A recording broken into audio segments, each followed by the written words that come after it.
Hello and welcome. You're watching Gravitas with me, Molly Gambhir. Here's a look at what's lined up for you on the show tonight.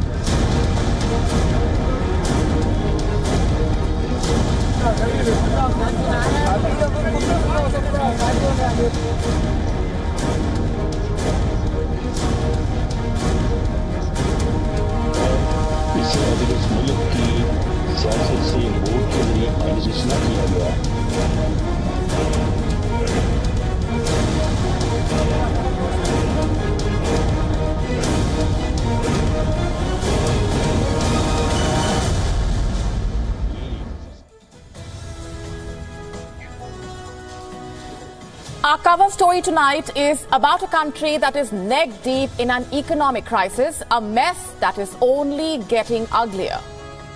But what are the country's politicians doing? Well, they are doing what they do best.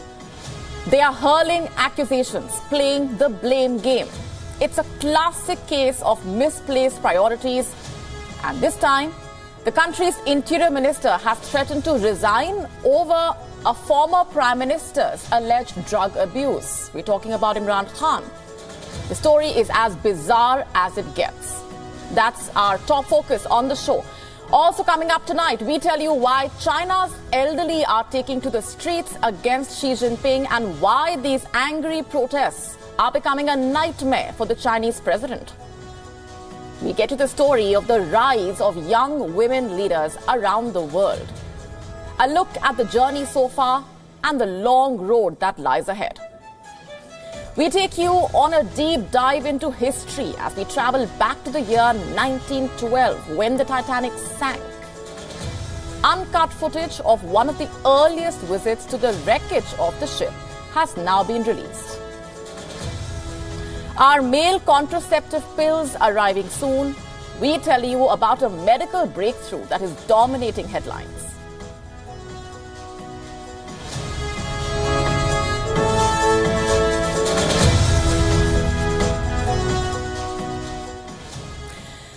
Our cover story tonight is about a question that is buzzing through Islamabad. How high are Pakistan's high and mighty? What I can say without any doubt is that politics in this crisis-ridden country has hit a whole new low. And why do I say that? Because of Rana Sanaullah, the country's interior minister. He has leveled some serious accusations against former Pakistan Prime Minister Imran Khan, a national hero because of his genius on the cricket field, who was the toast of London and Oxbridge during his younger days. A man who has established a splendid cancer hospital in memory of his mother.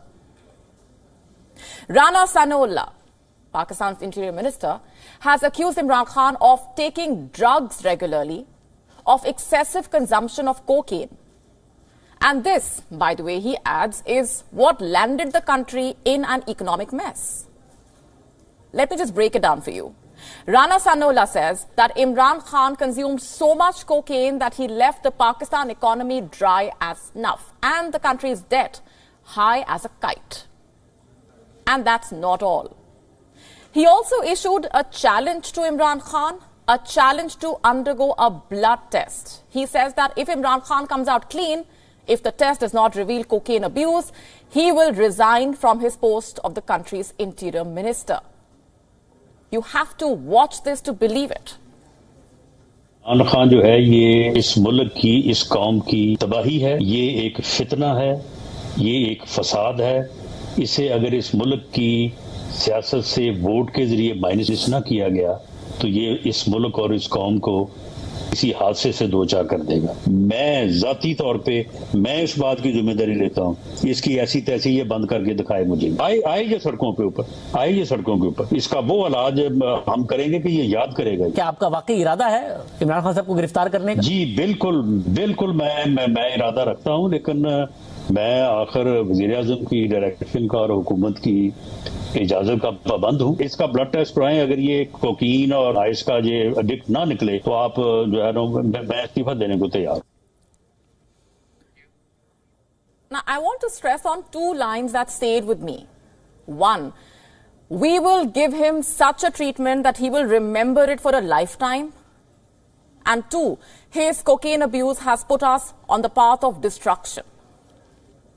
Yes, this is the 21st century political discourse in Pakistan. And what's worse, this is not a fringe leader talking. This is a man who runs the country's interior ministry. And a man who, not too long ago, was himself indicted in a drugs case. That's right. Have a look at this headline. In July 2019, Rana Sanaullah was accused of peddling drugs. He was arrested in Lahore with over 15 kgs of heroin, 15 kilograms. We wonder if he was selling it, or was this huge quantity of heroin meant for him and his friends? In any case, for all his ulterior motives, what Rana Sanaullah said reminds me of the saying that there is no smoke without fire. And neither is he the first one to accuse Imran Khan of being a drug addict. Khan's own wife, Rehan Khan, had earlier leveled this allegation. This was 4 years ago. In her tell-all book that was released in 2018, Rehan Khan had alleged that Imran Khan was a regular drug abuser, someone who did about 6 grams of cocaine every night. And during election season, his cocaine use would apparently shoot up to ridiculous levels, with the former Wazir-e-Azam sinking deep after 3 bags of the magic stuff. And it doesn't even end there. In 2020, former Pakistani speedster Sarfaraz Nawaz had made similar allegations against his former captain, Imran Khan. He had stated that Imran Khan smokes up like a chimney. Have a look at this now. देखें, अब मुझे नहीं पता कि ये चरस तो पीता रहा है, मेरे सामने चरस पीता रहा, लंदन में भी और मेरे घर में आके पिया। जब ये 87 में पाकिस्तान का इंग्लैंड के साथ मैच था और ये बॉलिंग नहीं करा सका, तो शाम को आए थे ये मुदस्सर, मोहसन खान, अब्दुल कादर, सलीम वलक, ये सब मेरे पास इस्लामाबाद आए थे, खाना खाया और वहाँ इसने चरस वगैरह पी थी।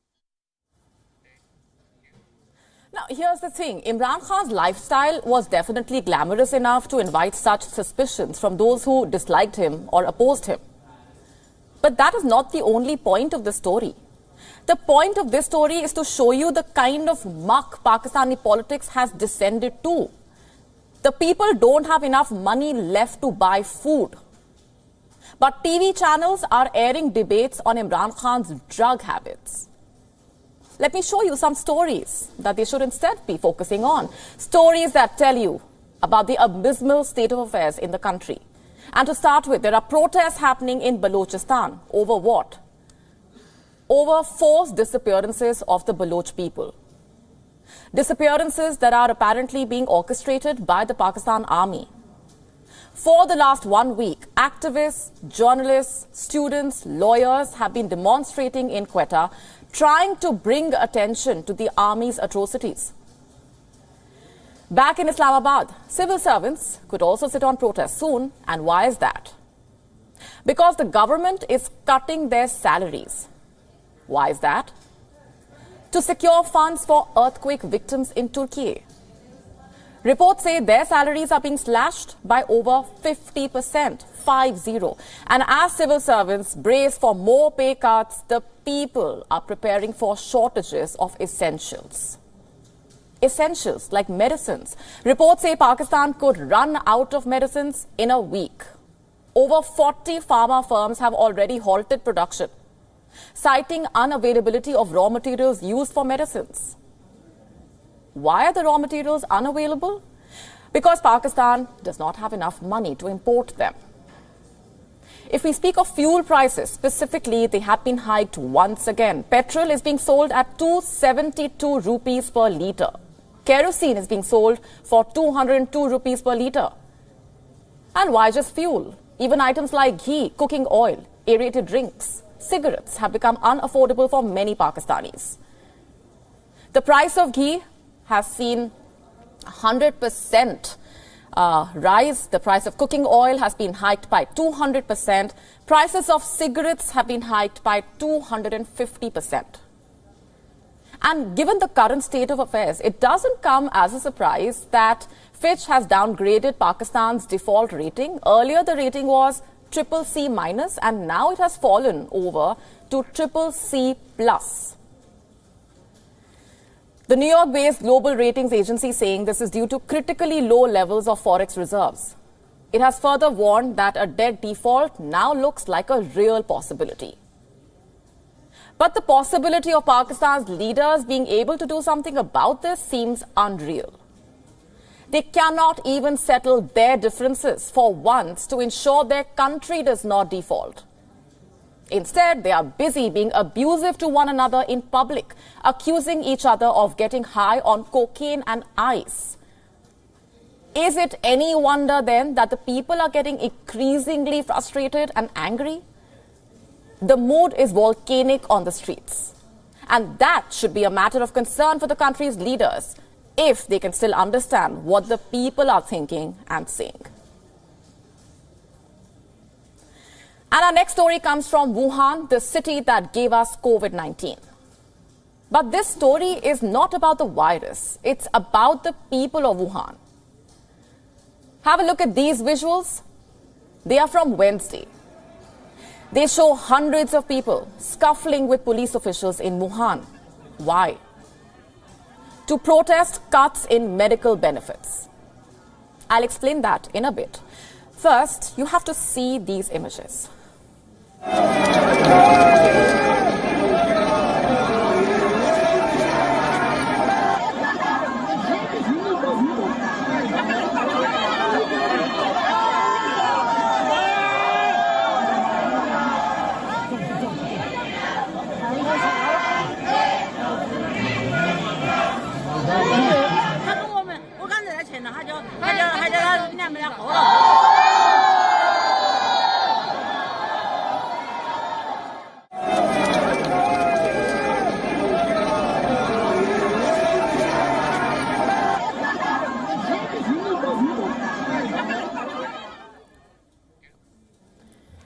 This protest was not an isolated incident.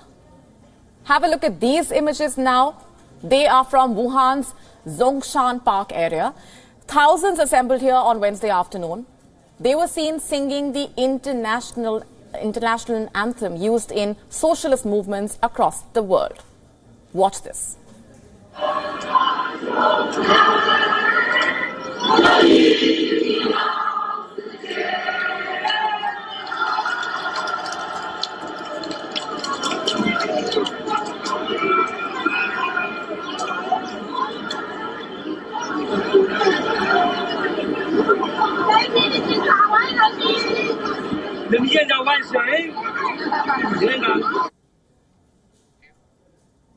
Interestingly, these protests are no longer restricted to Wuhan. They have now spilled over to a host of other cities, like Anshan. Have a look at these images. They show some residents of Anshan assembled outside a local government building, protesting against cuts in medical insurance. In the city of Dalian, we saw something similar. Thousands of people assembled outside a government building, chanting slogans against the regime and collectively singing the International.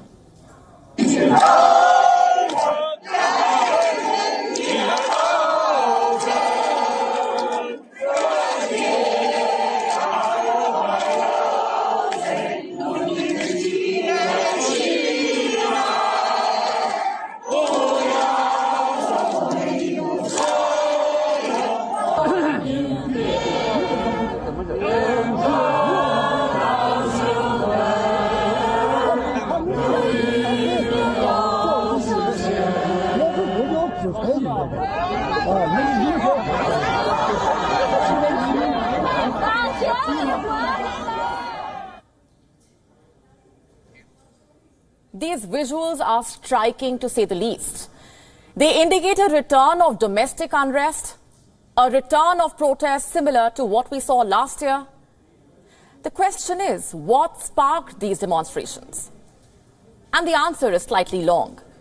To start with, these protests are against public health insurance reforms that were implemented earlier this month. These reforms include cuts in monthly allowances paid to retirees under China's public health insurance system. The changes were introduced to help local governments that are financially strained due to zero COVID policies. The central leadership has signaled that it will not bail out the local governments from their woes. So in return, the local governments are reducing the medical benefits to their people, especially the elderly. And this has sparked the current unrest. And let me remind you here, this unrest is not limited to a few hundred people. It involves tens of thousands of China's elderly. In fact, such is the scale of the protests that Wuhan had to shut some public institutions on Wednesday. Why? To prevent the protesters from damaging these institutions. And the protests are bad as it is. What's making them worse is the government's response. Reports say the unrest has been worsened by the fact that Chinese officials are largely unaffected by the changes. They still have access to generous medical treatments at the expense of the common man. And this is fueling the anger of the protesters. This is what a political risk consultancy firm had to say about this. Civil servants and public institution staff are still entitled to subsidized medical assistance insurance on top of the employee health insurance scheme. Senior and retired Chinese Communist Party cadres have long had access to generous medical treatments at public expense and without having to pay for basic healthcare insurance. Just to put this simply, China is giving its officials a free pass and giving the common man arbitrary cuts in health benefits. And this iniquity is making the people even angrier. Next question. Just how did things reach this point? What exactly is the reason behind such steps? A simple reason is China's overbearing debt. According to a Forbes report, China's overall debt, both in the public and the private sector, has risen to a colossal $51.9 trillion. This is almost 3 times the size of China's economy. And due to this massive debt distress, Chinese cities are struggling to pay their bills. They are slashing wages, cutting public services, and reducing the fuel subsidies. And why are the local governments in debt in the first place? Due to a host of reasons. The first one is exhausted budgets. Many local governments in China have completely drained their coffers by spending enormously on the lockdowns, the mass testing, the quarantine centers. This is a minefield of China's own making. Reason number 2 being lower revenue. As the Wuhan virus engulfed China last year, people reduced their spending to save money, and this resulted in less tax revenues by the local governments. Furthermore, huge tax breaks were given to support the ailing businesses. On to reason number 3, the most important of them all, the housing market slump. You see, home prices in China have been falling for 16 months straight. We have been telling you about this. Land sales, which account for 40% of all the local government revenue, also collapsed. These 3 reasons explain the debt crisis that China is currently in. They also explain the drastic steps the local governments have been forced to take, steps that have sparked the protests in Wuhan and other Chinese cities. The question is, could things get worse? Localized protests are not entirely rare in China, but the spate of demonstrations that we are seeing of late signal that COVID-19 restrictions have had a deep social impact. That they have, in a way, pushed people to such a desperate point where they no longer think twice before taking on the regime.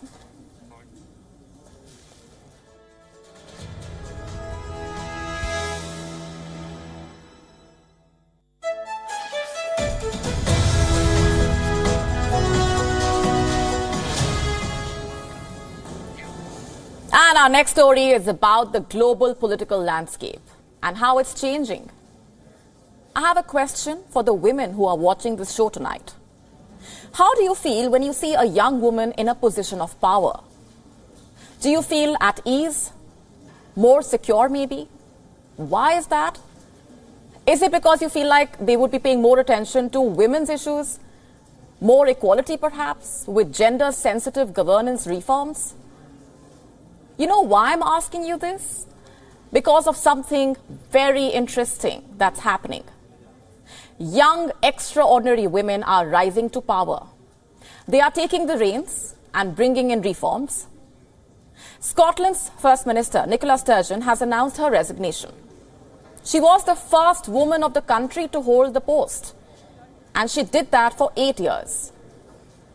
Now, Kate Forbes is being tipped as her natural successor. 32-year-old Forbes is being seen as the rising star of the Scottish National Party. She won many admirers in 2020 after delivering the Scottish budget, that too only hours after then Finance Secretary Derek Mackay had quit. Forbes, by the way, was the first ever woman to achieve the feat, and she continues to win hearts. Forbes seems to have a lead over her male competitors, despite being on maternity leave. You see, we live in a world today where women are seen as the primary caregivers. They are often, unfortunately, denied opportunities if they have children. It would hardly matter if a male leader recently became a father or went on paternity leave. But when it is a female leader like Forbes, people are often skeptical, even demeaning. They doubt the leader's priorities. Bizarre questions like, how would you balance your family and career? Who would take care of the child? Are mostly hurled at women. But on the upside, the picture seems to be changing. Gradually, though. And Forbes is the most recent example. Another one being New Zealand's Jacinda Ardern, who just recently resigned as the Prime Minister. Ardern became a mother in 2018, and with that, she became the second leader in history to give birth while in office. The first one was Pakistan's Benazir Bhutto. Ardern went on a quick 6-week maternity leave before resuming office, and only a few months after that, in March 2019, Ardern helped New Zealand cope with the Christchurch mosque shootings. The mass shooting shook the country to its core, but Ardern was quick to act. Her government promptly enacted and tightened gun laws, something that America, as we all know, struggles to do till date.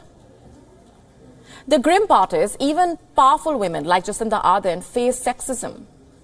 You remember when she met her Finnish counterpart back then, Sanna Marin, in 2022? When two world leaders meet, they are usually asked questions about the ties between their countries, trade-related issues perhaps. But that was not the case here. They had to face a misogynistic question. A reporter asked if the two leaders were meeting because they are of similar age. And this is how they responded. My first question is, I wonder whether or not anyone ever asked Barack Obama and John Key if they met because they were of similar age. We, of course, have a higher proportion of men in politics. It's reality. Because two women meet, it's not simply because of their gender. We are meeting because we are prime ministers.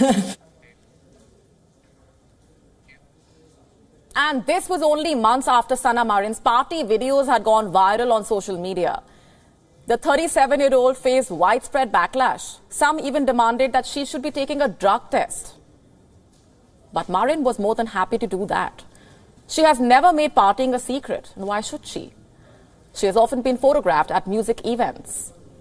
And this is what she said. I have a family life, I have a work life, and I have free time to spend with my friends. Pretty much the same as many people my age. And despite all the criticism, the viral videos barely affected her popularity. If anything, they made her appear more relatable. She was 34 years old when she was sworn in as Finland's premier in 2019 and the youngest state leader in the world till 2020. She had scored well for taking Finland through the first wave of COVID-19, and some partying videos were not enough to mess that up. female leaders in their 30s are doing a fabulous job. The number of such global success stories has grown in recent years. But if we rewind a bit more, there are some striking examples from the earlier days as well. Though they weren't as young as the politicians of today, their rise to power was still ahead of their time. Sri Lanka's Shrimava Bandaranaike, Israel's Golda Meir broke the so-called glass ceiling in politics. So did Margaret Thatcher. She became the British Prime Minister in her 50s, which was fairly young according to the old standards. Decades on, women continue to take over the political world. Maybe dictatorship as well. North Korea's Kim Jong-un seems to be preparing his 11-year-old daughter ever since her appearance at the mega military parade in Pyongyang. Analysts have been speculating if Kim Joo-ae would be Kim Jong-un's successor. Women's political participation is an essential element of democracy. And while they are rising to power, there are success stories, we still have a long way to go. Widespread gender inequalities persist today, and that is something that global leaders need to prioritize. Let's now shift our focus to India. Adani Power, one of the firms backed by Gautam Adani, has given up on plans to acquire DB Power. Adani Power signed a deal to acquire DB Power's coal-fired plant in Chhattisgarh. The coal-fired plant in Chhattisgarh, that was last August. The deal was valued at $450 million. The Adani Group had postponed to buy DB Power previously, but the deal was called off on Thursday. More than 3 weeks after Hindenburg Research's damning allegations, the fallout of Hindenburg's charges still impacting Adani's empire. The charges have forced the billionaire to review his capital expenditure plans. For Adani, the era of debt-fueled acquisition spree seems to be over. If Adani Power's stock market filing on Wednesday is an indicator, the firm has shelved its plan to take over a coal-fired power plant. Which brings us to a very important question. Is an overhaul of Adani's business strategy underway? And to answer that, let's try to understand how Adani raised money from the market. Adani's listed firms had accrued a net debt of over $24 billion till last September. That is according to a statement this week. In the last 2 years, the value of Adani firm's stocks rose by 819%. According to Hindenburg, the exponential rise in Adani firm's market cap was due to stock market manipulation. Adani used offshore shell companies linked to his firms to inflate the stock prices, and the same shares were then pledged to investors to raise debt. Debt used for capital expenditure and further expansion. But now that Hindenburg has called out Adani's strategy and sparked the biggest stock market rout in Indian history, Hindenburg's report has also eroded Adani's personal fortune. He is now the world's 24th richest person. He is no longer the richest Indian anymore. But what does Adani do to win back investor confidence then? He pays back some of the accrued debt and revises the capital expenditure plans. Here's what the conglomerate has done towards this end. It has scrapped a fully subscribed FPO citing market volatility. It has paid back $1.1 billion of debt backed by the company's shares. The conglomerate will also be paying off a $500 million loan payment due next month. Adani Ports and SEZ will halve its capex in 2024. And how exactly are the markets reacting to these announcements? Surprisingly, the stock prices of some of the Adani firms seem to have stabilized. Have a look at the Adani firm's stock prices at the end of trading today. Most of the listed stocks are in the green, but they are still yet to hit the pre-Hindenburg levels. And that would take some time and work if Adani firms will ever touch that mark again. Meanwhile, Adani's next moves are being keenly watched around the world. In a sign of some relief for the Indian conglomerate, MSCI saying it will postpone implementation of the updates for 2 of Adani firms to the May benchmark review. Last week, MSCI had slashed the weightage of 4 of Adani firms. MSCI is an influential global index provider. It is followed by global investors, and they are key to Adani's recovery plans. A significant chunk of Adani's borrowings came from investors outside India. Deutsche Bank, Standard Chartered, Barclays, they were all part of Adani's debt-fueled growth story. There were several Indian entities as well which have lent to Adani. State Bank of India, Life Insurance Corporation of India, ICICI Bank. But for Adani, a big stumbling block is meeting his debt obligations. There has been an exponential slump in the market cap of his firms and his personal fortune. What's more, the debt repayments by Adani so far, they don't even constitute 10% of what companies backed him actually owe.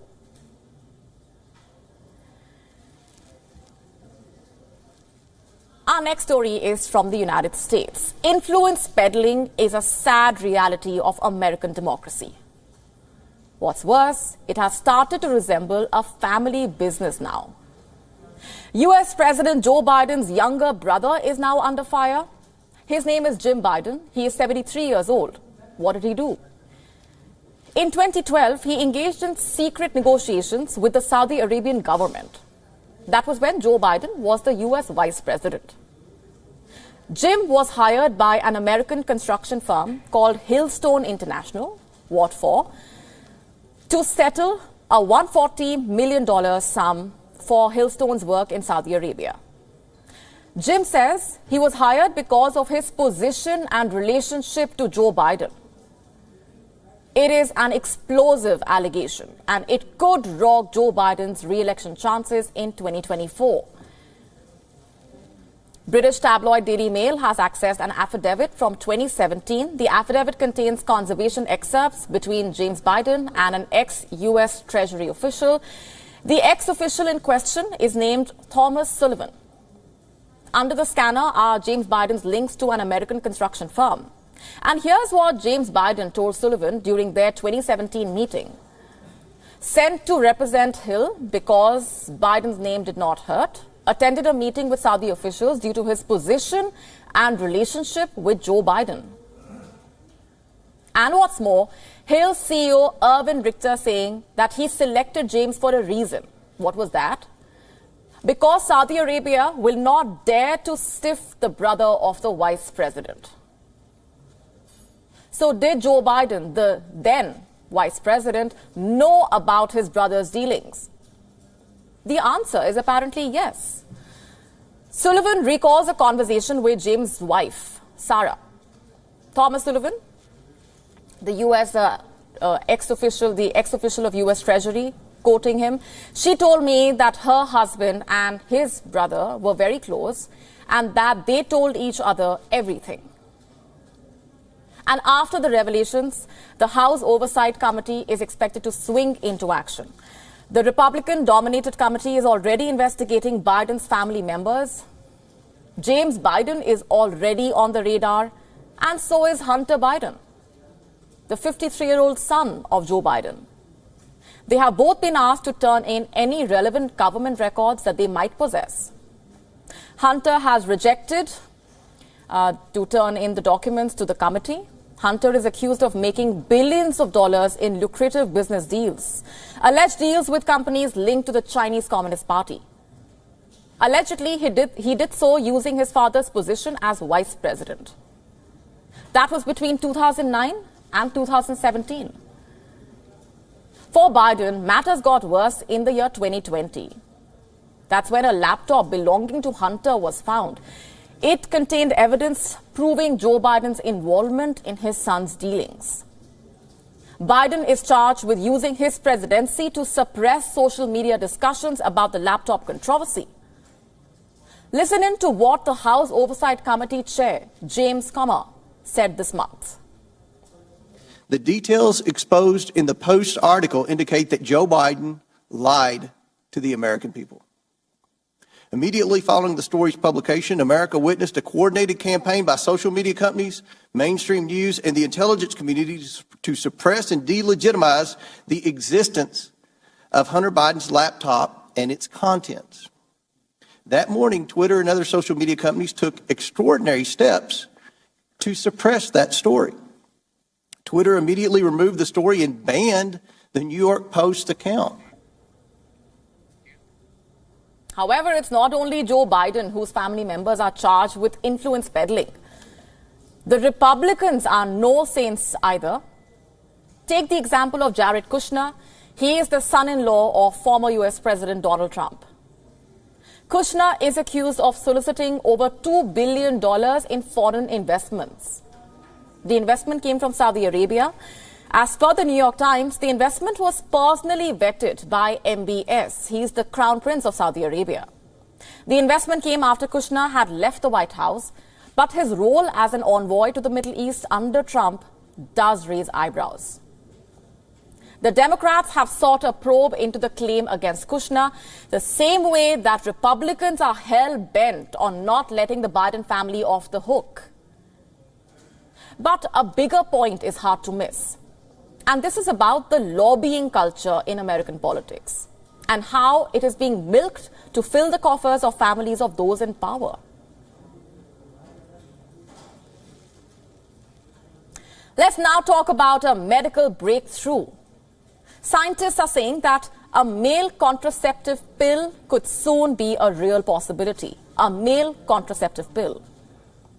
The trials have shown phenomenal results in mice. Researchers have found a cell pathway or a switch, perhaps, which can stop sperms from being able to swim.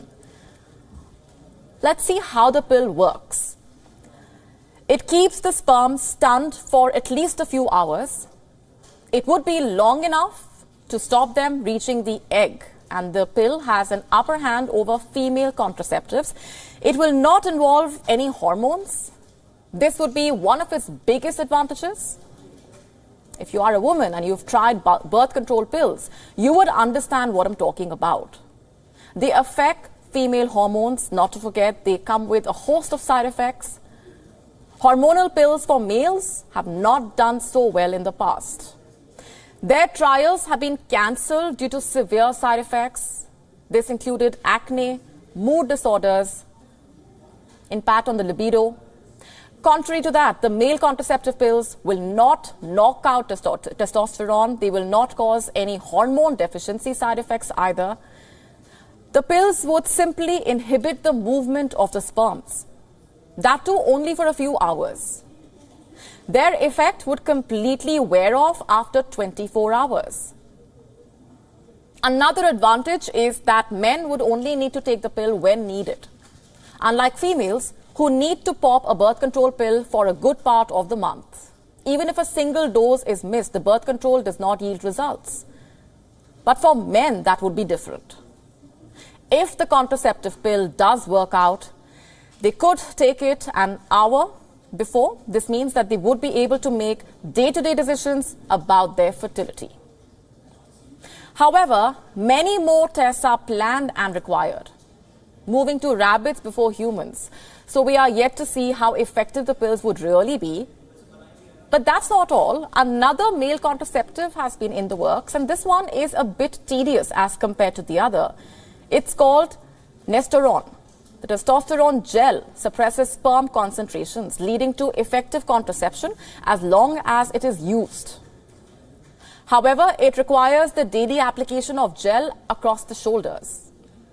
And there is a slim chance men will be able to do this on their own.